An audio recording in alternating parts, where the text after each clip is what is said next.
안녕하세요. 오늘은 중국이 미국 편에선 호주를 때리는 방법이란 소식을 전해드리겠습니다.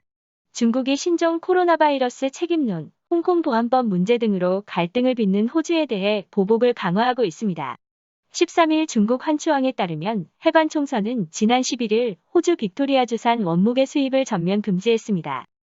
이 지역에서 생산한 원목에서 해충이 발견됐다는 이유에서입니다. 앞서 지난달 말 퀸즐랜드주산 원목 수입을 금지한 데 이어 금지 대상을 확대시킨 것입니다. 지난달 말 석탄 보리, 구리설탕, 목재, 레드와인, 랍스터 등 최소 7가지 품목의 호주산 상품에 대해 사실상 수입을 금지한 것입니다. 세계무역기구 WTO 규정에 따라야 하기에 공식적인 금지를 한 건 아니지만 은밀한 압박을 했을 것이란 이야기가 무성합니다. 앞서 중국은 지난 5월 일부 호주산 소고기의 수입을 막고 보리의 고율 관세를 부과한 바 있습니다.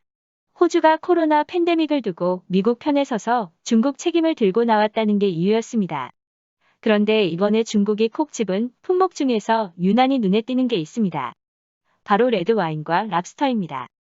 특히 와인에 대해선 반덤핑과 보조금 지급 관련 조사에도 나섰습니다. 중국은 호주 와인을 가장 많이 사는 나라입니다. 수출 규모가 연간 9,644억 원에 달합니다. 중국 시장 점유율은 35%로 1위를 차지하고 있으며 이는 프랑스 29%보다 높은 수치입니다. 최근 몇 년 새 중국에서 고급 와인에 대한 수요가 급속히 늘어났는데 호주산 와인이 이들의 욕구를 채워준 덕입니다. 호주 일간지 DAG는 코로나 이전 매년 중국 관광객 수십만 명이 호주를 다녀가며 호주산 농산물과 와인은 믿을 만하다는 인식이 생겼기 때문이라고 설명합니다. 파이낸셜 타임스 FT는 호주의 와이너리들이 중국을 대체할 시장을 찾는 것은 매우 어려울 것이라며 중국에서 워낙 많이 사들이는 데다 코로나 팬데믹으로 다른 나라들의 수요가 줄었기 때문이라고 분석했습니다. 양국 관계가 악화할 경우 호주 와인업계는 매우 어려워질 것이라 우려하고 있습니다. 랍스터도 마찬가지입니다. 2018년부터 2019년까지 해외로 수출된 호주산 랍스터는 약 8,384억 원 규모인데 이 중 94% 이상이 중국에서 팔렸습니다. 중국 소비자들의 소득 수준이 높아지면서 고급 식료품에 대한 수요가 크게 늘어난 탓입니다.